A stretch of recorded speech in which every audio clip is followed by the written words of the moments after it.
Barra de Opinión presenta.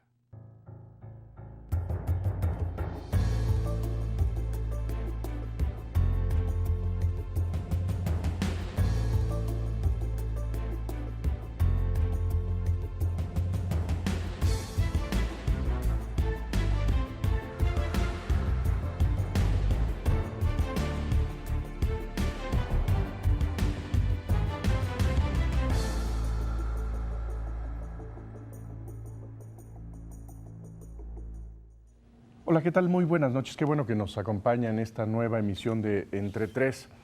Este fin de semana se conoció una noticia que quizá es pues una de las primeras sacudidas de la temporada electoral y fue el anuncio de que uno de las coaliciones que se estaban formando para competir en el proceso electoral de este año se rompe, que es una parte de la coalición que iba a acompañar a Enrique Peña Nieto como candidato del PRI, y la decisión, digamos, una decisión que que sorprende también, que es una decisión bastante amigable, a pesar de ser una separación entre el PRI y el Partido Nueva Alianza. Y creo que, bueno, pues esta es una decisión que tiene muchas implicaciones políticas, digamos, legales también, que habría que analizar. Y queremos hablar de este tema, pero no solamente de este tema, sino también de todo el caldo digamos, de asuntos que tienen que ver con la materia electoral, con el sitio de las autoridades electorales en este proceso. Y tenemos el gusto de recibir esta noche a dos amigos que nos han acompañado ya en otras ocasiones, a Jorge Alcocer. Jorge, muy buenas noches. Buenas noches. Gracias por acompañarnos, y a Luis Carlos Ugalde. Gracias, Luis Jesús. Carlos. Gracias, Carlos. Pues yo creo que es una sacudida realmente importante el hecho de que, digamos, el Partido Nueva Alianza, un partido que, digamos, tiene mucha leyenda detrás, un partido joven, pero que carga ya con una gran mitología sobre su poder electoral y sobre lo que implica en términos de opinión pública, que irá por su cuenta en la elección presidencial, por lo menos. No sé cómo lo vean. Creo que hay estos dos elementos, tanto el elemento político propiamente como las consecuencias jurídicas de esta decisión, Yo ¿no? diría que, para arrancar, que parece que el maestro Moreira no es bueno para esto de las deudas, porque dejó muy grabado al partido. Es decir, en su negociación con el Verde y con el PANAL, prometió muchas cosas que la dirigencia actual no pudo o no quiso pagar. Creo que el fondo del problema es cómo concilias a un grupo corporativo que está fuera del partido, que estuvo históricamente adentro, que es el sindicato y el PANAL, con las distintas grupos análogos, sobre todo en algunos estados, que se sentían injustamente desplazados, y aparentemente en la negociación de cómo nos acomodamos, pues descubrieron que ya no cabían. Para mí esa es la explicación del por qué no salen enojados. El proyecto sigue siendo compartido por lo que han dejado ver hasta ahora, y sí tiene implicaciones, creo, en materia de lo que podemos ver durante la elección. Tiene algunos costos para el PRI, pero tiene algunas ventajas, y empiezo quizá con ella, porque claramente la maestra, siendo ese personaje que tú dices, para muchos era incompatible con la idea del nuevo PRI, con un proyecto modernizador, etcétera. Bueno, yo creo que hay que abordarlo desde las tres ópticas que ustedes están planteando. La óptica de lo jurídico, cuáles son las consecuencias en términos legales de esta decisión de ruptura de una coalición registrada desde el mes de noviembre. Otra es el ámbito de las implicaciones políticas, político-electorales, diría yo. O sea, cuál es el nuevo escenario. Y me atrevo a adelantar, aquí el tablero ha cambiado. Las piezas en el tablero se movieron respecto de lo que teníamos el viernes de la semana pasada. Y finalmente, ¿cuál es el impacto que esto va a tener en la conducta del partido que ha salido de la coalición? O sea, ¿qué va a hacer el Partido Nueva Alianza? Que al final de cuentas es el que se queda, pues vamos a usar la analogía, colgado de la brocha. Porque ahora tiene muy pocos días para poder ajustar. ¿A qué te refieres con que haya cambiado el escenario, el tablero? Que teníamos ¿Qué tan fuerte es en esa perspectiva sacudida? el viernes de la semana pasada 3 candidatos a la presidencia, por ejemplo. Eso ya en sí mismo. 2 con nombre y uno. Teníamos en perspectiva 2 coaliciones que cada una integraba a 3 partidos. Tenemos 7 partidos políticos nacionales, ¿sí? En la coalición encabezada por López Obrador y el PRD, 3 partidos.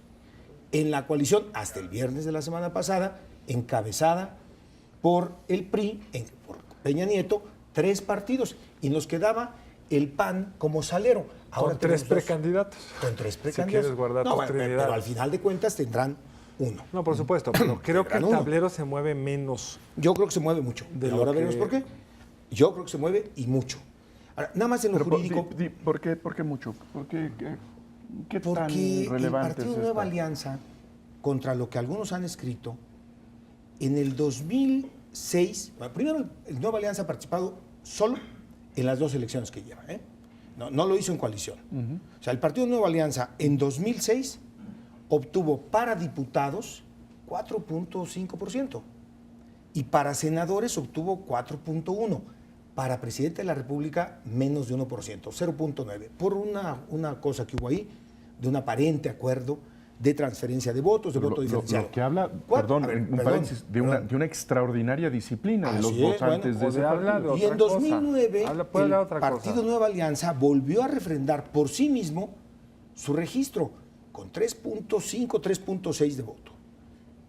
Pues todos lo sabemos, en una elección cerrada, 3 o 4 puntos, pues se hacen diferencia, si pesan. Y entonces, ¿dónde se van a poner esos puntos? A eso me refiero cuando digo, las fichas en el tablero se han movido. Tenemos un escenario no radicalmente distinto, pero sí diferente. A mí me parece que para el PRI es un costo marginal. E incluso para el PRI puede ser una oportunidad para reposicionarse con grupos que le estaban endilgando costos de ser el partido de siempre, el partido del pasado. Y si consideramos los eventos que van a ocurrir en los próximos meses, yo creo que con este hecho, con esta ruptura, el PRI se ahorra muchos escándalos. Viene una película que va a tener seguramente una enorme difusión pública, que es un documental como Presunto Culpable el año pasado, que va a salir en 2 o 3 meses y que yo creo que el impacto de esa película documental va a ser mucho mayor. Entonces, con esto el PRI se ahorra muchos costos y puede venderse como un PRI que sí quiere renovarse. 2, pero sí cambia el tablero, como dice Jorge, por 2 razones. 3 candidatos es diferente a 4. Y en un debate, 4 candidatos hacen una enorme diferencia que 3. Simplemente lo hacen más rígido, más lento y hay menos intercambio. Pero eso más allá de un espectáculo televisivo, ¿qué implicaciones electorales tendría a tu juicio? 2 es la más importante. Seguramente Nueva Alianza va a lanzar un candidato ciudadano. Por ejemplo, Jorge Castañeda han coqueteado siempre con él y él lo ha dicho varias veces, que a él lo han buscado y seguramente lo han estado y lo están buscando. Probablemente el partido postule a algún candidato o candidata de ese corte que puede ser atractivo, más allá de la marca, que la marca no es compatible con un candidato ciudadano, pero el hecho es que puede ser un candidato atractivo que jale, como dice Jorge, 2, 3 puntos. ¿A quién le va a quitar ese candidato esos 2 o 3 puntos? ¿Al PRI? ¿Al PRD o al PAN? A mí me parece que es más probable que se los quite al PAN y al PRD que al PRI. Tal forma que esta ruptura, que puede ser genuina, yo creo que a quien acaba beneficiando más es al PRI porque le da una oportunidad de reposicionarse y porque el candidato nuevo de Nueva Alianza creo que le puede quitar votos a los otros candidatos PRD o PAN. Yo creo que hay que esperar a ver el candidato. Sí. Porque lo que vimos hace 6 años, ya fuera por una alianza expresa, con una gran capacidad de movilización, o sencillamente porque una elección cerrada, votar por una gente que no tiene mucho atractivo como Campa, pues te lleva a votar en las legislativas por un lado y la presidencial por la otra. Pero una vez que tengamos el candidato, sabremos, porque en las elecciones cerradas, si votas por senador o diputado por el PAN, no estás tirando tu voto. Si votas por un candidato chiquito, estás tirando tu voto. Hay una diferencia notable. En 2006, y esto lo ha dicho Jorge Castañeda en público y está publicado, el cálculo estratégico del PANAL fue justamente postular a un candidato que no le robara muchos votos al PAN. Ese era el cálculo estratégico y es probable que por eso hayan postulado a Roberto Campa, que al final pudo haber declinado. En esta ocasión el cálculo es diferente. En esta ocasión el candidato presidencial le debe garantizar a ese partido 2 o 3 puntos y es probable que por eso la búsqueda sea de alguien atractivo, que reitero, puede afectar más al PRD o al PAN que al propio PRI, creo yo. Y si me permiten, discrepando tangencialmente de lo que ha dicho Luis Carlos, en lo inmediato aritméticamente el perjudicado es el PRI y Enrique Peña Nieto. Las términos encuestas, de recursos. en términos, no, en términos de la suma de votos. Con el nuevo modelo de 2007, en donde ya los partidos no pueden aparecer coaligados con un solo emblema, sino que cada quien aparece con su propio emblema, los votos se cuentan para el partido y se suman para el candidato. Quien pierde los votos que vaya a obtener el partido Nueva Alianza para presidente, pues es Peña Nieto.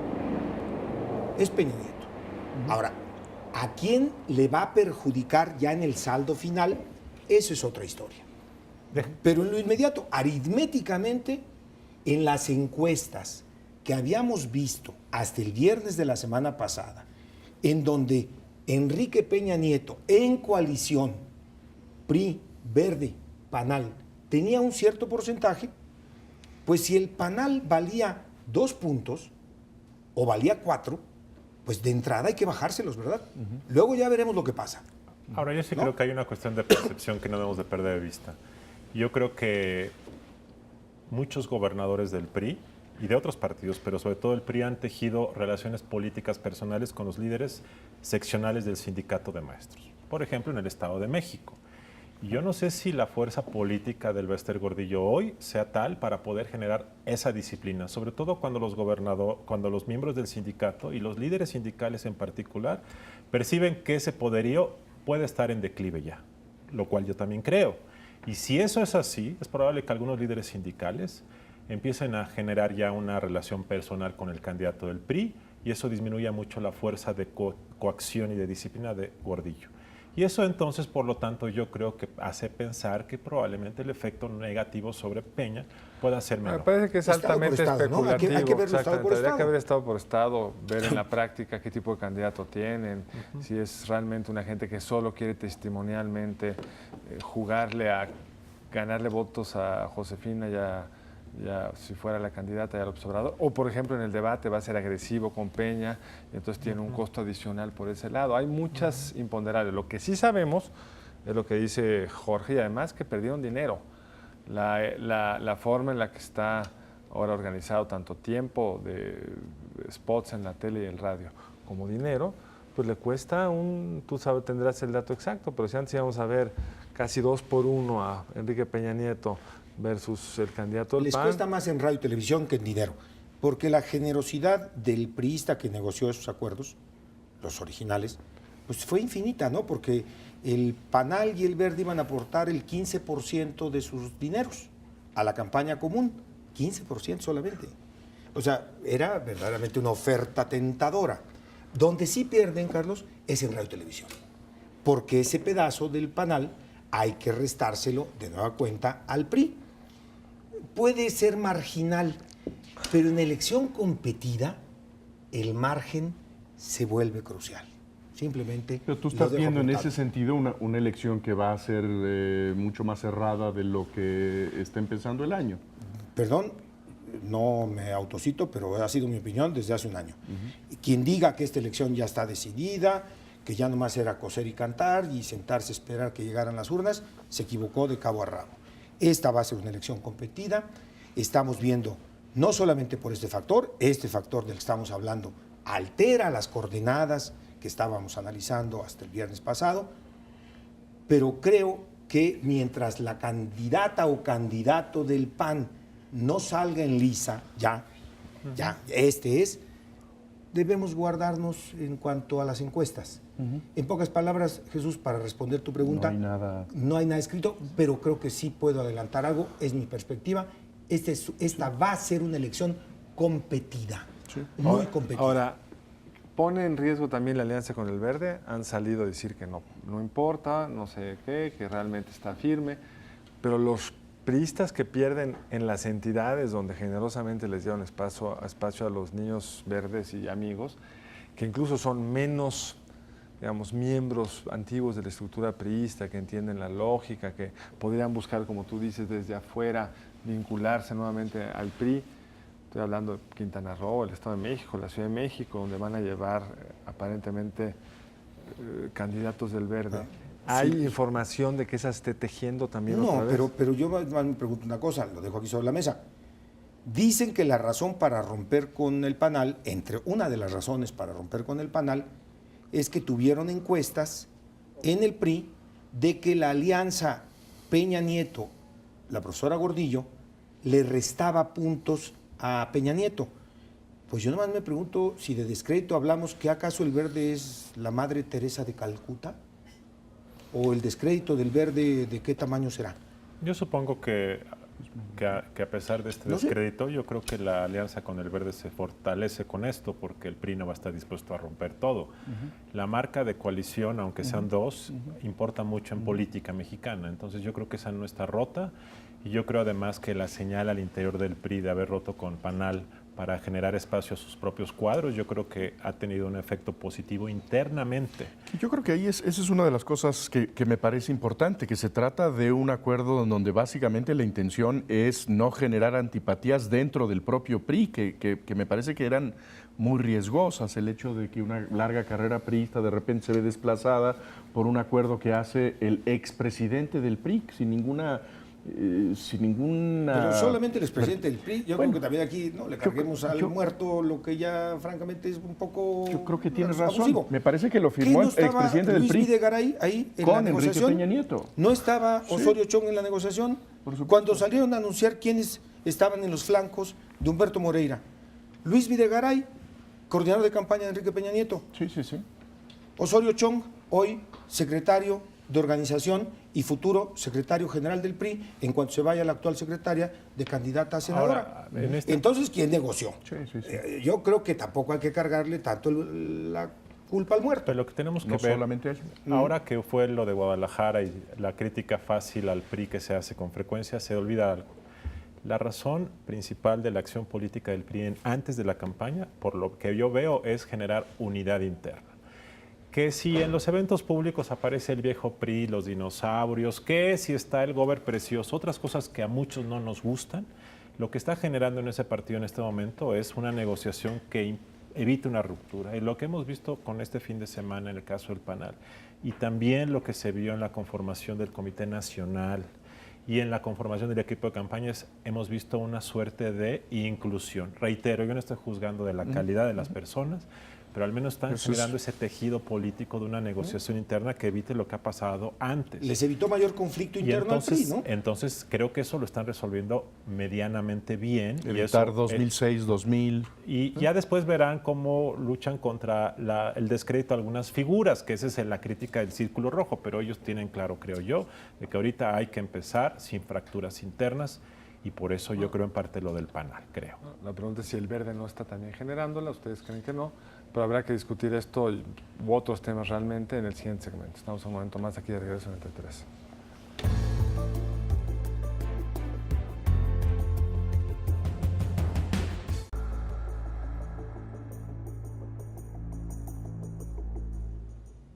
Estamos de regreso en Entre Tres y realmente el tema que se fue cocinando durante la semana fue otro.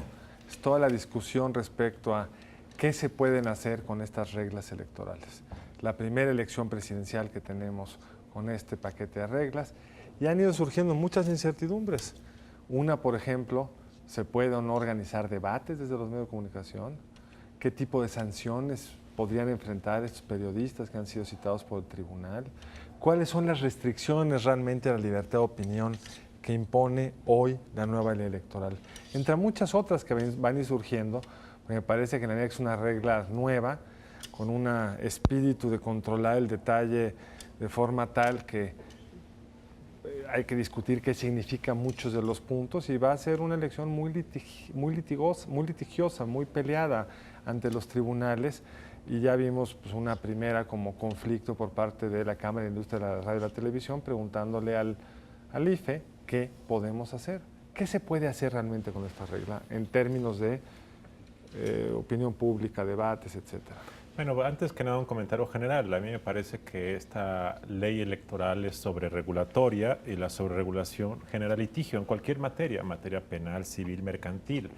Ese es creo que el primer error conceptual, pensar que tú puedes modificar el comportamiento humano a partir de restricciones y que esas restricciones te van a dar como fin último más equidad o una democracia más barata o políticos mejor portados. Creo que ninguna de esas cosas se logra porque Creo que el problema de la ley electoral es que no ataca el fondo del problema. Voy a poner solo un ejemplo. Se piensa que si los partidos ya no compran spots, la democracia es más barata y más equitativa.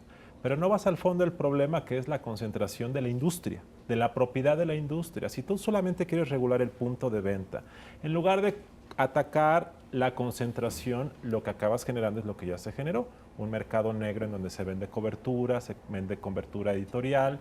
A nivel local se han encarecido mucho las campañas porque algunos medios locales, empezando por la prensa, han estado vendiendo cobertura. Entonces, creíste que resolviendo la superficie de la piel, o sea, el punto de venta, solucionabas un problema y lo empeoraste.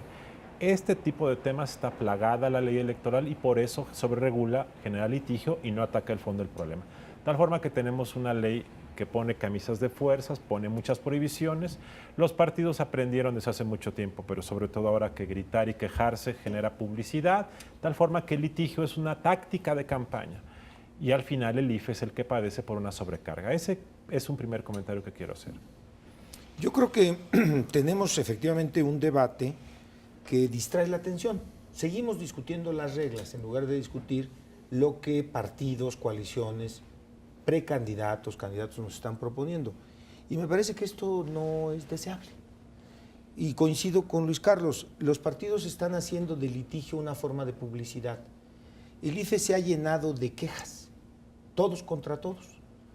¿Eso es culpa de la ley o es culpa de los actores? Habrá que hacer un estudio más de fondo. Pero poco a poco se van aclarando las cosas y las calabazas se acomodan conforme la carreta avanza. Primero, sobre el asunto de si se podían transmitir debates, porque hubo primero todo un debate. ¿Se pueden hacer debates?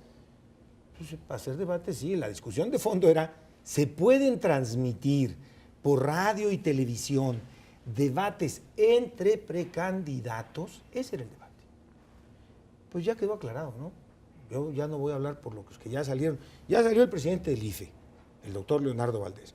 Ya salió el autor de la malhada sentencia que generó toda la polémica en el tribunal, la sentencia del tribunal, el doctor Olimpo Nava, Omar. ¿Qué dijeron? ¿Pueden debatir? ¿Se puede transmitir? Sí, se puede transmitir. Prácticamente solamente dijeron dos condiciones. Dos, que no haya compraventa, o sea, que no sea vendido y que no sea para unos sino para otros. No, dijo ¿Ya? otra cosa el presidente del IFE, que A no ver. se ha donado. Entonces, la donación tiene su ambigüedad. ¿Qué es donar?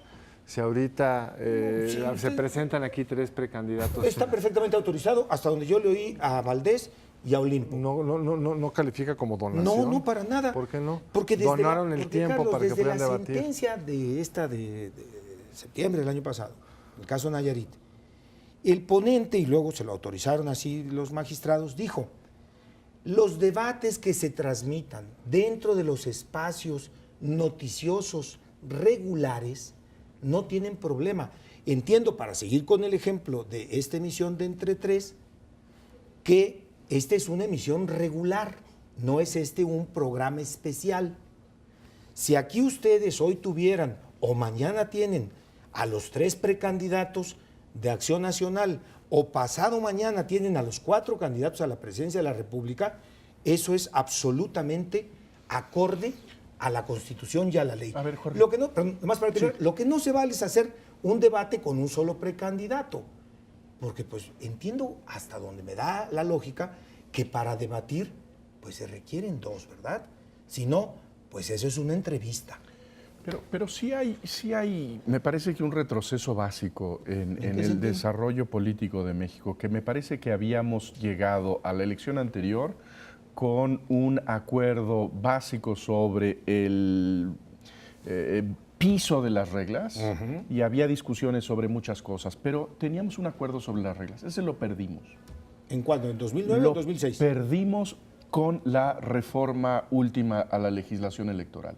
Hoy tenemos nosotros a los actores políticos y a los principales actores sociales en pleito sobre la sensatez de las reglas, sobre la aplicabilidad de las reglas, sobre el carácter democrático o liberal de las reglas. En ese sentido, fuimos para atrás, Jorge. No, más bien se han inventado debates empezando por la CIRT, por la Cámara de la Industria de Radio y Televisión, que hay que decirlo con todas sus palabras. Nunca les gustó la reforma porque les quitó el negocio, Jesús. Bueno, por pero, favor. Pero lo que tenemos nosotros aquí es que sí había un acuerdo.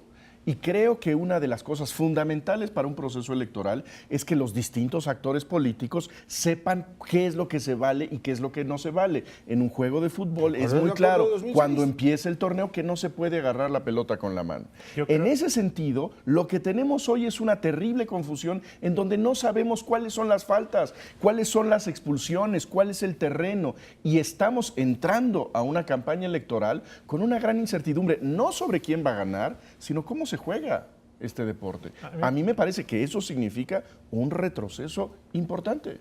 Hay que juzgarlo con respecto a los fines. Eso es muy importante. O sea, si este galimatías de sobreregulación nos generara una democracia más barata y más equitativa y más confianza de los electores, qué bueno. Pero lo que, reitero, se ha observado en todas las elecciones locales en los últimos años es un gasto excesivo, no registrado, pero excesivo en muchas ocasiones para medios de comunicación. Yo, Jorge, no estoy tan seguro que se les haya quitado al negocio a los medios. Sí, ya no compran spot los partidos, pero la venta de cobertura mediática ha hecho, sobre todo a la prensa local, profundamente exitosa y a muchas repetidoras. Entonces, se han creado mercados negros que generan hoyos de negocio que no son fiscalizables, no son observables. Entonces, yo creo que se está gastando mucho dinero. Y dos, yo no tengo tan claro que se haya logrado más equidad porque hay muchos gastos no registrados. Y tercero, creo que en eso coincido con Jorge, no hay ley perfecta con actores irresponsables. Y en México, con una buena ley, con una mala ley, con la ley perfecta, con 3 artículos o con 3,000 artículos, tenemos una clase política que regatea el acatamiento de las normas y es convenenciera en su respeto. Y eso sí es un problema mayor. Yo sí creo, sin embargo, que estas reglas, al ser muy confusas, excesivas, no van al fondo del problema y están generando un problema de aplicabilidad. Ocurrió con las precampañas, en donde se trató de establecer una lógica que, en mi opinión, no funciona y no es aplicable y generó que en la práctica las campañas hayan iniciado desde diciembre, en la práctica, en la realidad. 2, en el tema de los debates que acaban de mencionar ustedes, y un tercer tema que se va a reactivar dentro de pocas semanas, que es el contenido de la propaganda. Esta prohibición de la denostación y de la difamación va a crear una enorme litigiosidad, conflictos, problemas, y eso creo que no ayuda a la certeza de la elección. Pero eso ya estaba, ¿no? Eso no lo creó la reforma de 2007. Incluso la norma previa, la de COFIPE, usaba más calificativos, si se vale, o más verbos que los que usa ahora la norma. Ahora se dice, los partidos deben abstenerse de denigrar, término yo acepto vago y confuso, denigrar a las instituciones o a otros partidos o calumniar a las personas. Creo que lo de calumniar, hay suficiente experiencia para saber lo que es calumnia, ¿verdad? Si alguien dice que yo soy narcotraficante, pues lo acuso porque me está calumniando. Pero el término denigrar, acepto que no ha sido afortunado. No fue criatura del 2007. Ya estaba desde el 94 en el COFIPE. Pero voy a lo fundamental. Aquí hay 2 problemas o varios problemas. ¿Hay una sobreregulación? Sí. ¿De dónde deriva la sobreregulación? No centralmente de la ley, deriva de los reglamentos y de las sentencias.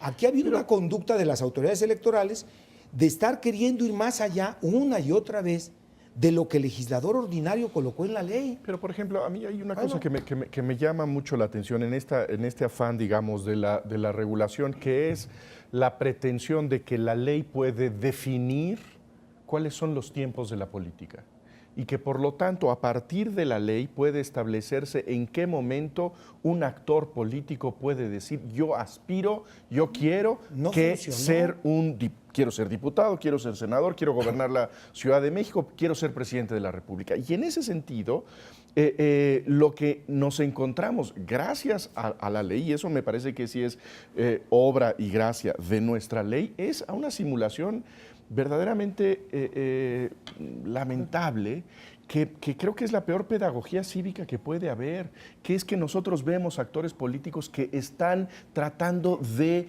presentar una cara falsa, en donde no puede presentarse abiertamente la ambición política como algo razonable, que se puede ventilar por todos lados y en donde se dice, yo sí aspiro a este puesto y quisiera que me apoyen. Coincido contigo, Jesús, nada más que pido que recordemos que se discutía en 2005 o en 2006. Se decía, es que no puede ser que el señor Vicente Fox haya estado en precampaña 3 años, Pues es que ese es abusando de su cargo como gobernador de Guanajuato. ¿Y qué se dijo después? No se vale que el señor López Obrador, abusando de su cargo, haya desatado precampaña. Todo eso se dijo y se le pidió al legislador que pusiera límites. Cuando los puso, no funcionó.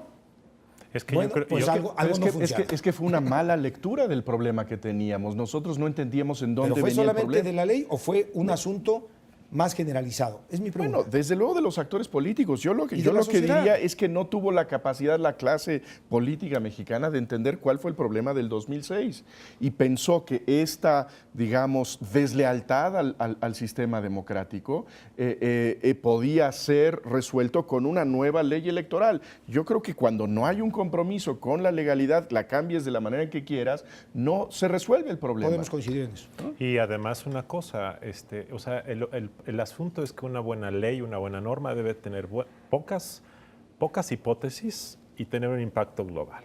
Y yo reitero, hoy se le ponen muchas prohibiciones a los actores políticos para que no gasten de más. No pueden comprar spots. Pero lo que hemos visto en los últimos años es que un gobernador tiene una ventana de oportunidad de 12 días para darse a conocer a la población, que es 5 o 7 días antes de su informe de gobierno y 5 días después. Y lo que hemos visto verdaderamente es un abuso en donde gobernadores del norte, del Polo Norte, se anuncian a nivel nacional. Todos. Pagan planas enteras. Si nosotros calculáramos el gasto que se ha ejercido en prensa, radio y televisión de gobernadores ansiosos, porque solamente pueden salir una vez al año. Y 2, las gacetillas que siguen apareciendo en la prensa todos los días. Entonces, ¿cuál es el problema? El problema es la falta de fiscalización adecuada y de uso de recursos en el ámbito local.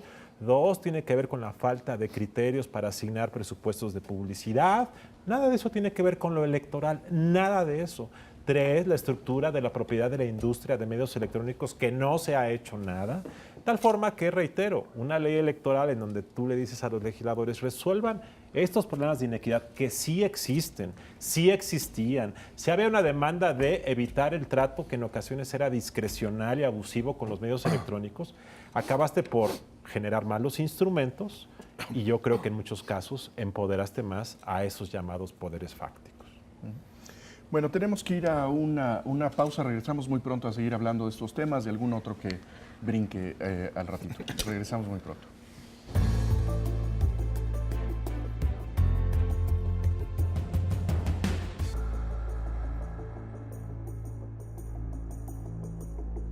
Seguimos hablando con Luis Carlos Ugalde y Jorge Alcocer. Creo que planteaba Luis Carlos un tema que me parece fundamental para evaluar la nueva ley electoral y es contrastarla con sus objetivos. El gran objetivo de la reforma electoral es tener un proceso electoral más equitativo. Creo que eso parte, para empezar, de una memoria vieja y no reciente de las elecciones mexicanas. Y yo pienso que en este momento estamos ante un proceso que será mucho más inequitativo que el proceso electoral del 2006, en donde el Partido Revolucionario Institucional, por su buen éxito en la elección intermedia, por su alianza que está un tanto menguada, pero que sigue ahí con el Partido Verde, pues empieza con una posición muy ventajosa frente a sus adversarios. Y en ese sentido, pues si queríamos equidad, creo que no la ganamos. Por un punto muy importante, que las campañas se acortaron. Entonces, cuando las campañas son cortas, el que arranca de entrada muy bien posicionado es más difícil bajarlo. Entonces, todas las estrategias que contaba Luis Carlos hace rato, de posicionarte muy claramente antes del proceso electoral, como gobernador, como senador, donde puedas hacer un reporte de tus actividades con las restricciones que marca la ley, pero siguen siendo muy amplias, en parte por una sentencia del tribunal, a mi juicio totalmente equivocada, que lo avaló con respecto a una campaña de Enrique Peña Nieto. Pero el punto es, tú inviertes en eso, llegas hasta adelante y es muy difícil bajarte. Andrés Manuel hizo lo mismo, él llegó con una enorme ventaja en el 2006, pero había pero una la campaña campaña era más larga y le daba. Uno de los temas que creo que hemos dejado fuera que me parecen muy importantes. Yo sí creo que si va a haber spots, los deben de poder controlar los partidos, hacerlos rápidos y eficaces para que cumplan su función de dar información. Y esto hace, en las reglas actuales, donde se tiene que mandar al IFE, hay toda una serie de impedimentos para reaccionar rápidamente, que la información, que es la clave en un proceso electoral, va a fluir con mucho más lentitud y durante mucho menos tiempo. Y eso le da una ventaja al que saca primero, al que empieza por el... Cuando uno analiza las experiencias de elecciones de gobernador de los últimos años, PRI, PAN y PRD, cuando cada uno de ellos está en la oposición frente a un gobernador del otro partido, todos se han quejado de inequidad. Y la evidencia anecdótica muestra que la industria electoral hoy está gastando más que hace 10 años, porque hay más competitividad, porque hay más liquidez en las arcas de los gobiernos estatales, porque la capacidad de fiscalización es limitada. Y yo lo que creo es que sí hay un costo creciente, no registrado, creciente. El IFE y los IFE estatales dan un cheque de menor cuantía, correcto. Pero lo que están gastando por desvío de recursos, por gobernadores que le meten, por empresarios que dan en efectivo, yo creo que es mayor. Pero Pablo, que te interrumpa. Dan un cheque menor porque el gasto mayor que antes hacían, que eran los spots, ya no lo tienen que hacer. La liquidez real de los partidos con esta regla es mayor, más allá de los Entonces, ilegales. La evidencia muestra que hay un costo creciente y más inequidad. Ahora bien, también te muestra que si nosotros vemos esta idea de que los medios de comunicación, que eran los grandes males del país, que hoy realmente han perdido el negocio, reitero, algunos de ellos te dirán que hoy reciben más recursos porque, reitero, estas restricciones lo único que te generan es que te portes mal rápido y entonces los gobernadores se anuncian en cadena nacional, los presidentes municipales pagan gacetillas y todo el mundo está queriendo beberse todo de una manera más intensa y en ocasiones eso puede destapar una mayor inequidad.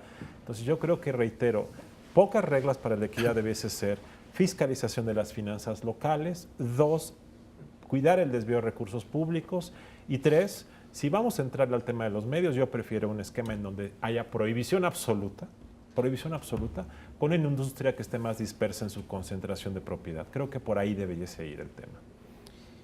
En 2006, el PRI quedó en tercer lugar de votación. Las reglas de distribución del financiamiento no las inventó la reforma del 2007, ya existían desde el 96, no las cambió. 30% igualitario entre los partidos y 70% se distribuye conforme a la votación de cada partido. Lo que hizo el modelo de radio y televisión fue copiar esa regla de distribución y lo replicó. Del tiempo total en radio y televisión que corresponde a los partidos políticos, ahí sí conforme a lo nuevo, 30% igualitario, 70% proporcional. Cuando se hizo la regla, 2007, el partido más perjudicado era el PRI. Y así se fueron a la campaña de 2009. Y nadie dijo, qué grave inequidad. Miren nomás, pobrecito PRI, ya se lo amolaron, ya lo dejaron sin tiempo y ya lo dejaron sin recursos. La campaña del 2009 y sus resultados cambiaron el esquema de distribución de votos. Bueno, pero lo que no podemos es para cada elección ver en función de qué quiere cada quien, creo, poner nuevas reglas en función de cómo quedó cada quien. Eso sin duda, pero en la elección del 6, que íbamos con las otras reglas, donde el financiamiento se distribuía como tú dices, el acceso a los medios no. Y el resultado neto de esa elección fue... Era que las televisoras decidían a quién le daban acceso. Según el trabajo de Ulises Beltrán, los 3 candidatos tuvieron más o menos el mismo acceso, con más o menos el mismo puntos de rating. Hay un hoyo negro que ya no se aclaró nunca. En esta elección va a ser 2-1. Ahora, ¿qué viene para adelante? Estamos, digamos, se resolverá muy pronto la elección dentro del Partido Acción Nacional. Y luego tenemos ahí también como una temporada pues muy extraña, un limbo extraña, que se llama intercampaña. 5 semanas. ¿Y qué van a hacer los Pues no van a hacer nada porque candidatos? ¿A hay dónde como los un van a mandar? problema. El diseño puede estar mal, pero la razón es la siguiente y está expresada con toda claridad en las exposiciones de motivos y en los dictámenes. Las precampañas también están sujetas a la jurisdicción de los tribunales. Para que y primero de los tribunales internos. O sea, un precandidato puede acudir ante su partido a reclamar que le hicieron fraude en la interna y para eso se requiere un tiempo. ¿Para qué? Pues para que ese quejoso vaya ante su partido y diga, me hicieron fraude. Y entonces, ¿cuántos días requiere para presentar las pruebas? Pues 4. ¿Cuántos días requiere el órgano interno para resolver la queja? Pues 10. Ya nos comimos 14 días. ¿Cuántos días más requiere, si no le gustó al quejoso lo que resolvió su partido, para ir ante el Tribunal Federal, ya ante la jurisdicción de los tribunales instituidos? Pues otros 4 días. Ya acumulamos entonces 4 más 10, 14 más otros 4, 18. ¿Y cuánto requiere si es en primera instancia en sala regional? Pues 10. ¿Y cuánto requiere si llega a la sala superior? Pues otros 10. Y entonces, el problema es que metimos a la jurisdicción común Pero los asuntos de precampaña. Pero hay- Creo que ahí fue un error. Creo que eso tendrían que haberlo resuelto los partidos en su propio ámbito y se acabó. Como cada vez estoy más convencido que para desregular lo que hay que hacer es desjudicializar, si se me permite la expresión. No puede ser que tengamos un tribunal que el año pasado solamente en su sala superior ya llegó a 14,000 juicios. Pero no responde de también, protección. digamos, al mismo vicio, digamos, de concepción de dónde está la ley en un proceso electoral, que es esta idea de que a partir de un juicio del Congreso de la Unión con sus asesores, nos va a decir cuáles son los tiempos de la política. Esto es lo que nos... No son los tiempos de la política, Por son los supuesto, tiempos no, de los no. tribunales. No, bueno, justamente por eso, lo que está haciendo es rompiendo con la naturalidad de la competencia electoral y la competencia política, que me parece que es muy importante que se deje fluir de la manera más espontánea y más natural del mundo. cuando- Yo lo que quiero saber es cómo debemos nombrar a los precandidatos que aún no son candidatos porque están en ese limbo de la ley electoral. Precandidatos únicos. Bueno, pero más allá de, Sí, pues no de que tienen con qué hay competir. que aprenderse toda una terminología, va a llevar a lo que ya llevó esta ley, a la simulación. No podía haber precampañas antes de las precampañas oficiales y las hubo. Todos los hicieron igual. ¿Qué van a hacer los precandidatos o candidatos ya sancionados si no hay ninguna Presuntamente ganadores. ¿o cómo presunta, lo llamaremos? como los quieran llamar? Entre ¿Qué van a hacer? Entre el 22 de febrero y el 29 ¿Qué van a hacer de esas marzo, 5 semanas? ¿Se van a ir a hay que mucho regalarles tiempo? novelas de amor para que lean. Bueno, el hecho es que va a ocurrir lo que está Igualito. ocurriendo. Van a estar recorriendo el país y como los medios le dan Sí. cobertura, pues no son va a haber campañas tiempos en radio y realmente. televisión, no van a estar en radio y televisión. Pero aquí también luego se dicen cosas que cuando menos no están en la ley, mi querido Carlos. No están en la ley. Son discusiones entre nosotros a partir de sentencias del tribunal. Bueno, que no y es del- trivial, la sentencia No es del trivial. tribunal. Yo estoy de acuerdo. Yo creo, pero es lo que yo creo, que en esas fechas, cuando terminan las precampañas y en tanto arrancan las campañas, lo único que ocurre es que los señores que ya ganaron su precandidatura, sea presidente de la República, diputados o senadores, pueden seguir haciendo cuestiones de debate entre ellos a nivel territorial. Pues no pueden estar en la tele. Pues no ¿No pueden. los podemos invitar a un programa como este o al No, no, programa? no, lo Sí, que- a ver, no pueden estar en los mensajes en radio y televisión Pues- que la ley asigna a los partidos políticos a esos espantosos spots de los que todos nos quejamos. En esos no pueden estar. Pero que la nueva ley los permitió exponenciados. Pero, a ver, una sugerencia. Ya nos puede cambiar la ley. Sí se puede. Mejor busquémosle por el lado positivo.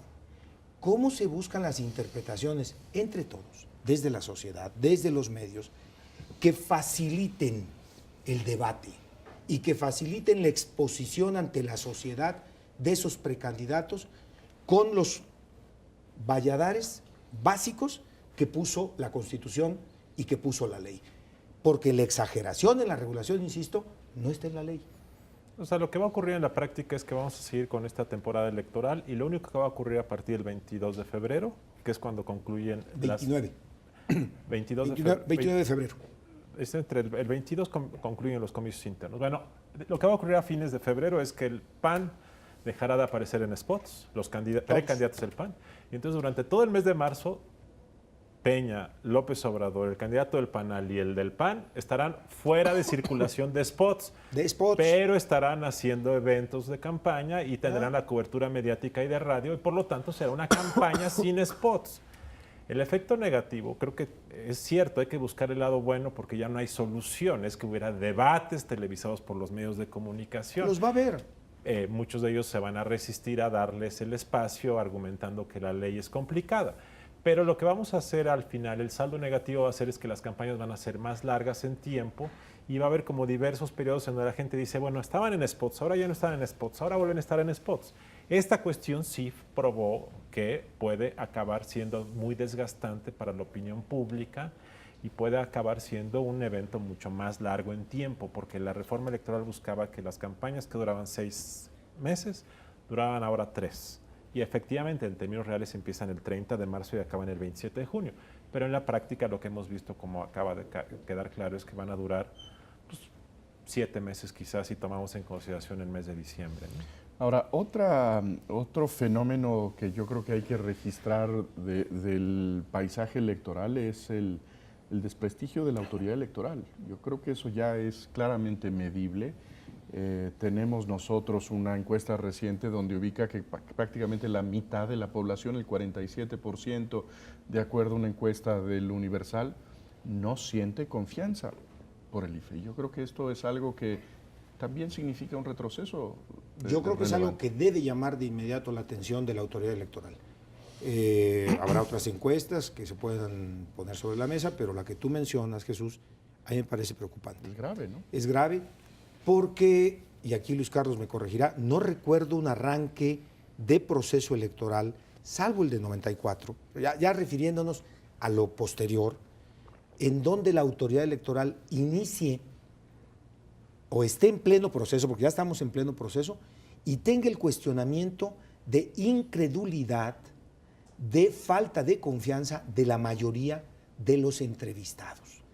Me parece que en sí mismo lo que revela esa encuesta debiera de inmediato prender focos, pues, por lo menos amarillos, ¿no? Pero no se puede hacer mucho a estas alturas. La autoridad, claro que sí. No creo que pues pueda hacer mucho. tiene más de la mitad de los spots. Sí, pero los spots no te permiten luchar contra la realidad.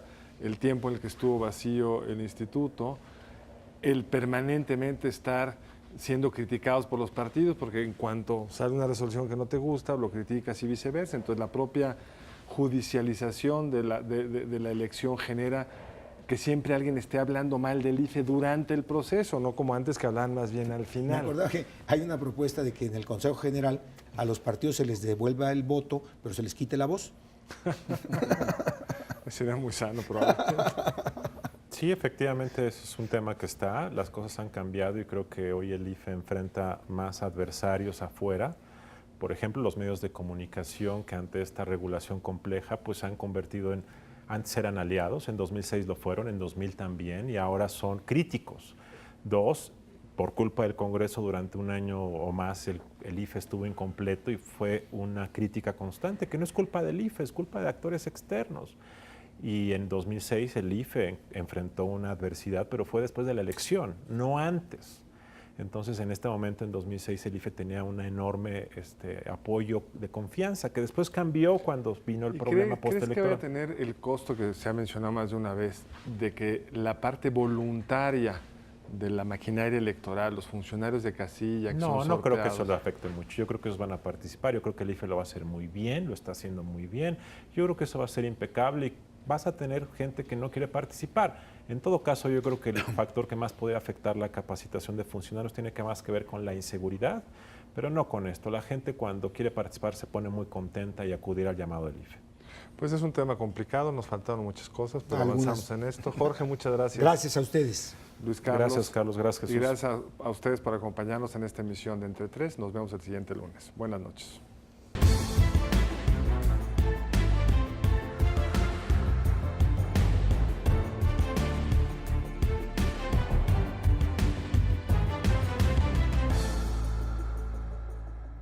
Barra de Opinión presentó.